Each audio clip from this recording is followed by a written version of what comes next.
Listen, before y'all skip ahead to the builder, just listen to me for a second. Let me explain what's going on. We're going over a full builder breakdown, but I'm not going into any specific build types in this video. This is just to help you understand the builder so that you kind of know what you're getting yourself into on day one. Otherwise, you're going to be in that builder for 12 hours and you're still going to mess your build up. So that's the goal of this video. After this video, I have specific videos laid out for each specific build type, right? So I have small guards. I'm gonna call that my Steph Curry video. I have a LeBron video. That's gonna be big ISO builds. I have a Giannis video. That's gonna be the inside builds. I have a lockdown video. I have like a KD video for like stretch type of players, stretch big type players, okay? So specific build videos are coming after this. This is just the overall My Player Builder breakdown. Without further ado, we're gonna jump right into it. Drop a like on the video. Y'all went crazy on the last one. Let's get 25,000 likes on this one as well. First, I want to give a shout out to the sponsor of today's video, Prize Picks. Prize Picks is where you can put your sports knowledge to the test to win up to 25 times your cash. It's simple. First, you got to make your picks. Whatever sport you prefer, whatever category you want to choose, make your picks. Next, you got to choose, are those players going to go more or less than the predictions in those categories? The more picks you get right, the more money you make. And if you click my link in the description to sign up for Prize Picks today and use code Joe Knows, Prize Picks will match your first deposit up to $100. Yes, you will double your first deposit up to $100. Thank you to Prize Picks for sponsoring this video. Now you can create your own or NBA template. We've heard about these template builds. I'm gonna run through them real quick and just show you which ones are available. Available right off the rip, right? You can choose from these builds to start, and the cool thing about these builds is even at a 60 overall, if I just choose, let's say, Luka Doncic build, I have all of Luka Doncic's signature styles, even at a 60 overall. So you don't have to buy those animations. The build comes with it. But from what I hear, if you customize the build, you see down here, right? You can customize, like I could take the Jaylen Brown build and then customize it and change attributes, height, wingspan, all that, then I believe you lose the SIGs. Okay, you have to create whatever the preset build is in here. You have to create that to keep those SIGs. Now, the one thing I'm mad at myself, right?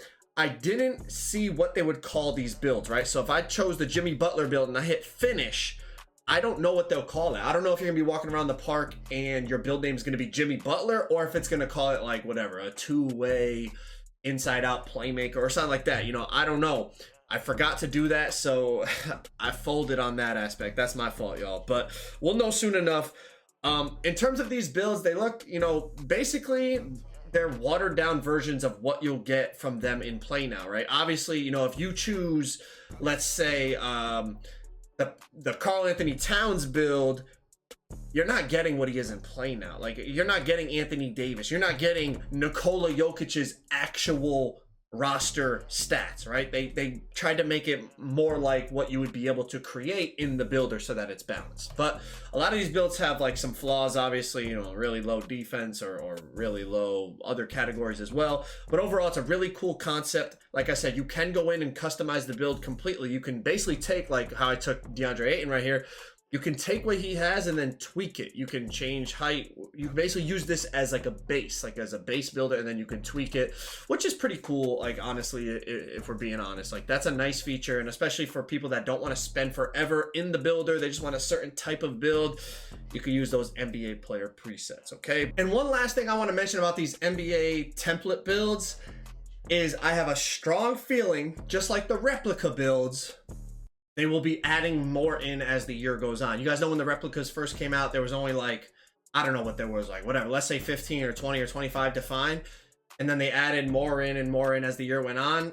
Right now, I showed you all of the NBA preset build templates, but I have a strong feeling they're gonna add in other players. You know, they're gonna, who knows who they're gonna add in, but they're gonna add in more players, I'm guessing, and maybe even some classic players. And I think that's going to be a really cool feature for us to discover as the year goes on. You know, we see who they added in, you know, that's also bringing their animations like we talked about. So that's going to be dope. Hopefully they do that. It's not confirmed. I'm just going off on a hunch I have in the back of my head, and I figured I'd share it with you guys. But if you're anything like me, you want to create your own build. So let's really get into the nitty gritty and see how it goes down. All right. So obviously you can put your name and all that stuff is the same. Now, let's talk about physicals. In terms of height, weight, wingspan, Similar as in the past, right? You put your height lower, you gain speed, you gain three-pointer, you gain ball handle, you put your height up, you lose that stuff, you gain dunking, and etc. So, similar with weight, right? You put your weight up, you gain strength, you lose speed,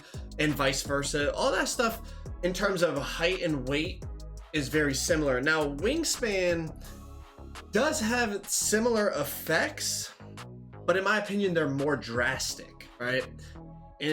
With wingspan in the past, I feel like, you know, you could go max wingspan and you barely know, like, yeah, you'll lose some attributes and gain some attributes, but not like how it is here. All right, with wingspan, let's think about it. On a 6'8" point guard last year, on a 7'6" wingspan, you would have an 84 three-pointer. This year, 6'8" point guard, 7'6" wingspan, you have a 78 three-pointer. Now, this doesn't even take into account that badge levels have changed, and we're going to talk about badge levels and requirements and all that stuff in a little bit. And if you watched my video what was it, 2 days ago now, I went over all the badge requirements there as well. We're going to touch on them briefly, but this is this wingspan thing you guys are going to see as we play this out. Even by dropping it down to minimum wingspan, right? I don't know if you caught that right there. At 6'8" wingspan on a 6'8" player, that's minimum wingspan. The max three-pointer you could get is 88. Last year, 6'8" wingspan, I want to say it was in the mid-90s. So there definitely have been changes in terms of how physicals affect your attributes, okay? I don't want you to think it's exactly the same, because it's not, but the correlation is similar. All right, now wingspan's effect on ball handle. This is always a question every year. Last year, you could go 6'10" is where it started to affect your ball handle rating. Wingspan started to affect your ball handle rating at 6'10". This year, as you're about to see, 6'10", your ball handle rating is 76. It does not change, but at 6'11", as I go up, it goes, you know what I mean, it goes down. As I go down, it goes up. So at 6'11", that's where wingspan starts to affect your ball handle this year. 6'10" and below, you're good to go. Any wingspan you want will not affect your ball handle rating. Now, the builder layout and format. Let's touch on this real quick, all right? So once you go in, you're gonna see you got your attributes on the left, your badges on the right. Now, it has relevant badges. So whatever attribute you're hovering over, it's gonna show your relevant badges in tiered order. Okay, now don't worry about the tiers too much. We'll talk about what tiers actually mean later on, but it's not as big of a deal as it was in 23. Okay, you guys are going to see, but essentially whatever attribute you're over, it shows the relevant badges connected to that attribute, and it also, as you hover over, it'll tell you what you need to unlock the next level of that badge. So since I have no attributes, I have no badges right now, it shows what I need to unlock that badge at bronze. If the badge was on gold, though, it would tell me what I need to unlock that badge at Hall of Fame. Okay, so it does give you some information over here. You can use the right stick to flick through these badges to help you kind of figure out your build. But now let's talk about what everyone's talking about, builder balance. Okay, like how, you know, demigods are gone. Let's just take a look at how putting on attributes affects your overall and all that stuff, right? So on this 6'3" build, we're gonna go 96 three-pointer, right? That gets us gold limitless. So very elite shooting. You know, as you can see, 95, you know, we need 96. 95 knocked it down to silver. We need 96 three-pointer for gold limitless. Now, 95 ball handle you need for a few things in terms of speed booster and handles for days and some animations and all that stuff, right? So we went 95 ball handle, 92 speed with ball. I know it might seem funny because you're like, why are you going so high on speed with ball? This isn't 2K23, okay? As you can see, even with 92 speed with ball, 95 ball handle, 89 excel, I only have speed booster, which is basically quick first step on gold. I have to go up to 93 acceleration to unlock speed booster Hall of Fame. And I also need the 95 ball handle and the speed with ball for speed booster.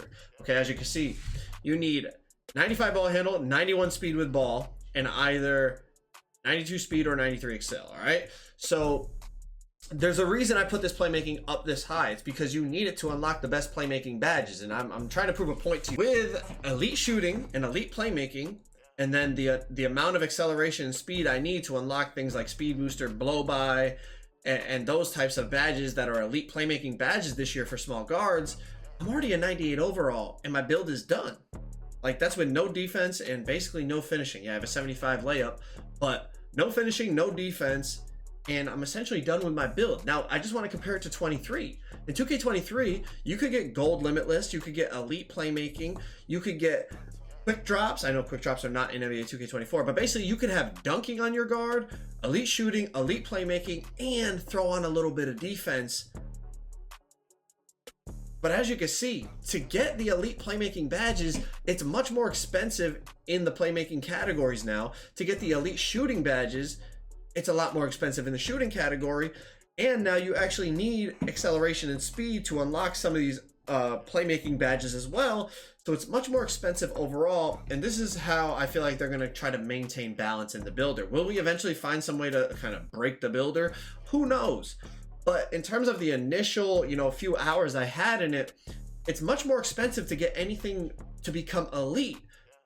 So when people said like pie charts are back, it's not pie charts. It is a freeform builder, but it's much more restrictive for multiple reasons. One, badges are much more expensive. If we're going to talk about badges more, I don't want to get sidetracked here, but badges are much more expensive. You have to invest a lot more attributes. To get quick first step Hall of Fame last year, all you needed was 89 ball handle. Now you need 3 different attributes in the 90s just to get Speed Booster Hall of Fame. Okay, so my point is, to be elite at something, it seems like from what I gathered at Community Day for the few hours I was in the builder, you really have to sacrifice other categories. To be elite in all 4 categories, I do not think it's possible, right?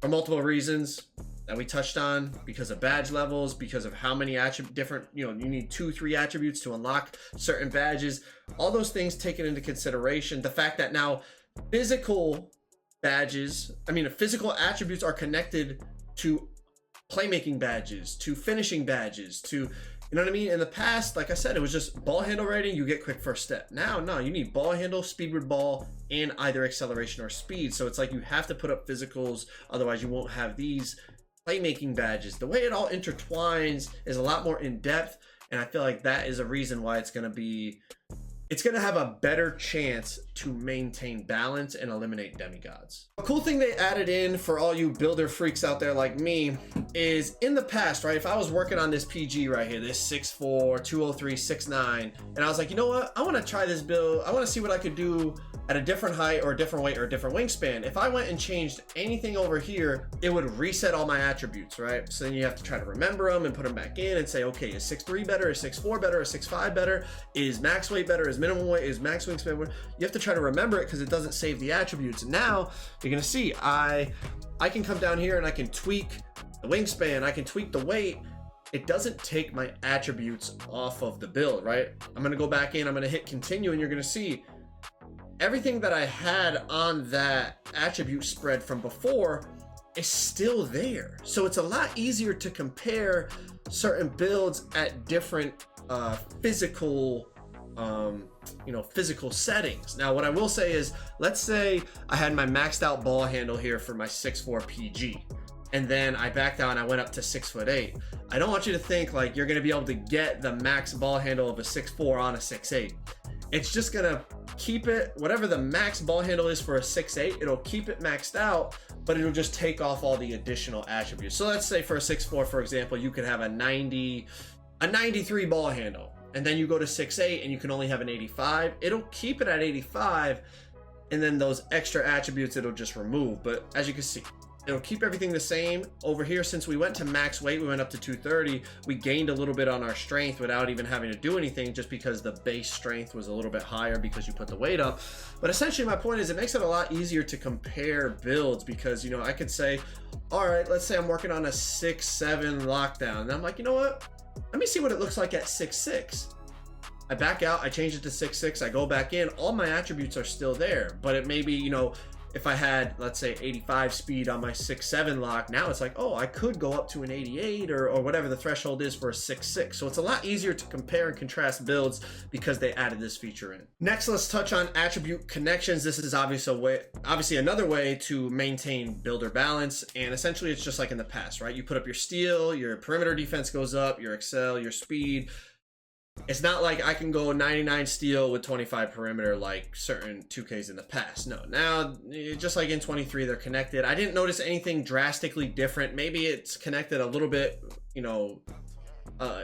connected a little bit more, a little bit less, or exactly the same. I'm not sure, but nothing drastically different from 23 attribute connections to 24 attribute connections. Essentially, it works the same way.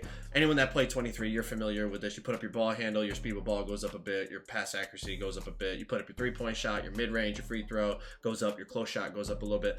So attribute connections are still there in the NBA 2K24 build. All right, let's get into the badge breakdown, okay? We'll talk about badge requirements and all that in just a second, but let's just look at when you're looking at your physicals, right? It shows you the max potential for each attribute, but it also shows you the max potential for each badge, okay? So, this is a 6'7", 209, 7'4" wingspan, small forward. Not only shows you the potential attributes, but the potential badges you can unlock. As you change your physicals, as you see over here, the levels are going to change. You're going to lose some badges. You start to go down in weight, right? Some badges are now no longer available on the build. Certain badge levels change. So that is nice. You can not only see attributes, but potential badges on the build as well. So I like that feature, right? So maybe I need to go 1 pound heavier to get a badge on Hall of Fame. I might want to do that, okay? But now, this is what I started to say. As you go in here, as you start to upgrade certain attributes, the relevant badges over here, you're going to see start to change and start to be upgraded, just like you would expect them to do. It's a nice format. But if you don't like that format, you can go over here to all badges, right? You just tap triangle or tap Y to go over to all badges. Then as you put up your attributes, you can see all your badges and they're separated by tiers. Now again, don't worry too much about tiers, okay? Tiers are not like they used to be, right?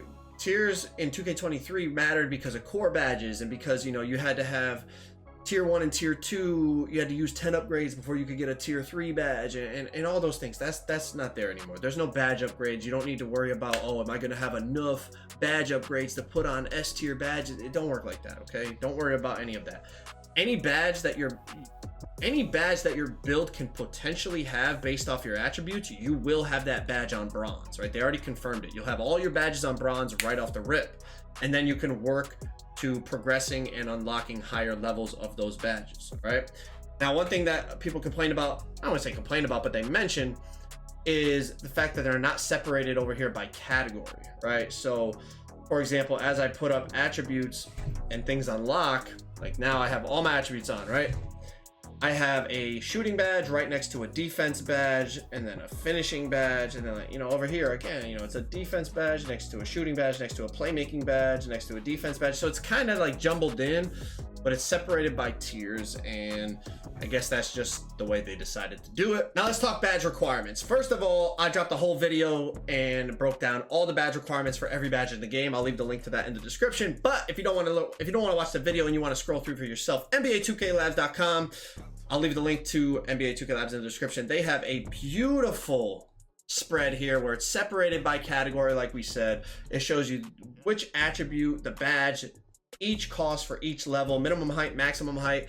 It's probably the best organized version of a document you have, and that is absolutely free on NBA2KLab.com, and I'll leave the link to that in the description if you guys want to check it out. But as you guys know, or you don't know, they also offer premium content like jumper database. So literally right as soon as the game drops, these guys are gonna have tons of jump shot data, so you can not just trust these YouTubers with the best jump shot in the game. No, you could actually get the data to get the best jump shot in the game for your specific build. They also have this jump shot timing recommender that is literally catered specifically to helping you choose the best settings for your jump shot and all those great things, man. That is premium content, though. It does cost a couple dollars a month, but if you use code Joe, code JOE, you do get a discount. So if you want to check that out, by all means. Now let's talk badge progression, okay? So we didn't have access to this because we couldn't play online. Obviously, it's not like we were able to play Park, but essentially I talked to some people and tried to figure out exactly what the system was going to be and get some more details than they've released in the courtside report. Okay, so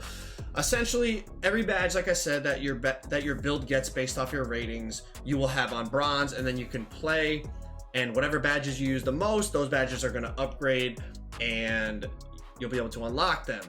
Now, they told us that S tier badges are the hardest to unlock, C tier badges are the easiest to unlock. It's based off like how valuable they consider those badges to your build. But essentially it'll be like this, you know, you have it on gold and then you're working towards getting a Hall of Fame. Now here's the problem. They talked about badge regression, right? If you don't use, let's say, you know, you have posterizer on gold, but you haven't dunked the ball in, you know, 20 games, your gold might drop to silver or back to bronze because you haven't been using the badge. Now the big issue I see with this is make it take it game modes. Like if you're playing 2v2, right, and you win 20 games in a row 21-0 and you never have to play defense, does that mean all my defensive badges are going to drop to bronze because I'm not playing D? But it's like I'm winning as efficiently as possible on the twos and now I'm losing my badges because I'm playing so good. I don't know. Or like even the 1v1 court, right? I know some of you guys are like big 1v1 court players. It's like if you're just constantly winning like 21-0, 21-0, 21-0, you don't have to play D. You're going to lose your D badges. They're going to have to figure that out because that's going to be extremely frustrating as a player. Like imagine you're on the ones, right? And you're on like a 50 game win streak because you're never giving the ball up. And then, you know, you miss one shot and the dude that pulls up on you is his first game of the day. So now you have to guard this dude who has all his badges because he hasn't played today. You know, he hasn't lost any badges like you have, but since you've been winning so much, you lost your defensive badges, you can't guard them and you lose your 50 game win streak. Like I could definitely see big issues. All right, so they're gonna have to figure that out because we did mention it to some of the devs and they basically said, yeah, we've talked about that, we're gonna have to figure out a solution. So hopefully they figured it out by the time the game drops. All right, let's talk about badge perks, and we're gonna talk about badge tiers in this because that's where badge tiers come into play more. So like I said, tiers are not like they were last year, so get that 2K23 like idea in your head out of there. All right, so tiers matter in terms of how hard the badge is to unlock, right? S tier is the hardest, then A, then B, then C.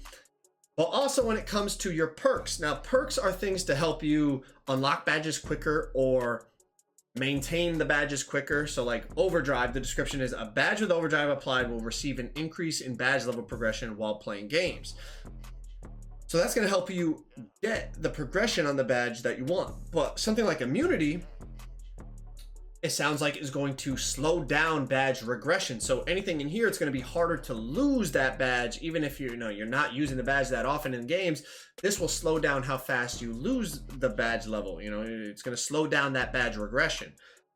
But what I noticed in here is every category you can only equip one badge from each tier. Because the first thing I was talking to the devs, I said, hey, so in immunity, if I put all my best S tier badges, it'll be really hard for me to lose any, you know, of those S tier badges that I really want to hang on to. They said, no, you can't do that. You can only put one tier badge in each perk, right? So as you can see in immunity, has S, A, B, and C.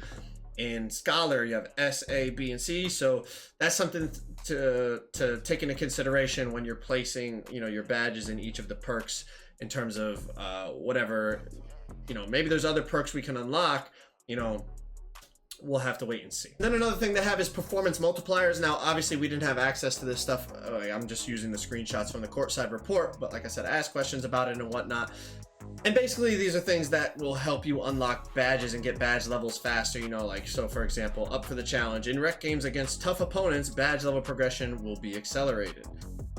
You know, and essentially there's ways to earn these things, and you know, these are all three of these are unlocked, but there's ways to earn these performance multipliers to help you with your badges. Another thing about badges that they had mentioned to us was that essentially the badge grind is going to be easier than it was in the past. A lot of people were concerned about, you know, the progression and the regression, but I was told that earning badges is going to be a lot faster than it was in the past, and it's not going to seem as tedious and as much of a grind. Now we'll have to wait and see how that plays out, but essentially, you know,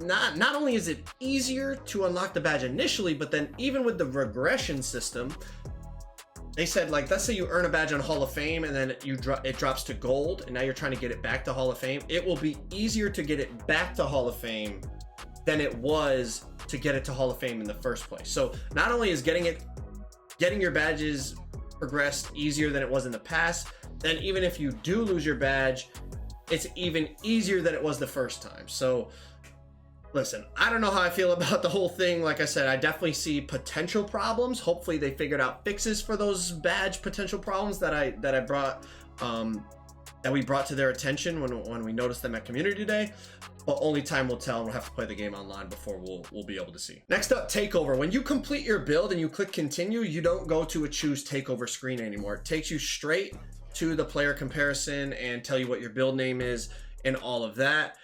You choose Takeover in game now. Mike Wayne he confirmed that, I think maybe a week ago or something like that, when he was just tweeting about it. But you choose either finishing, shooting, playmaking, defense, or physicals Takeover once you unlock Takeover in game. So when you create your build, you do not pick Takeover anymore. And the last thing we'll touch on is build names. Now there's definitely some creative build names that we found. High Flyer is one of them. That's a cool name. And from what we've seen, you know, again, in the limited time we had at Community Day, the build names definitely do describe the builds a lot better than they did in 23. In 23, yeah, you know, you didn't know what the dude's attributes were based off the name. But as you can see in here, I mean, two-way slasher, the High Flyer one's obviously like a slasher, hybrid defender, some form of a lockdown, glass cleaning interior threat. Now, hopefully it remains true throughout the year that not only the names keep being creative, but they also keep reflecting what the builds are actually good at, because I really liked when you step on a court and based off the player's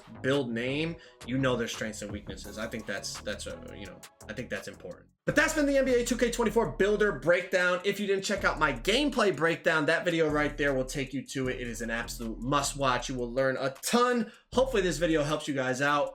I'll catch you on the next one. Peace.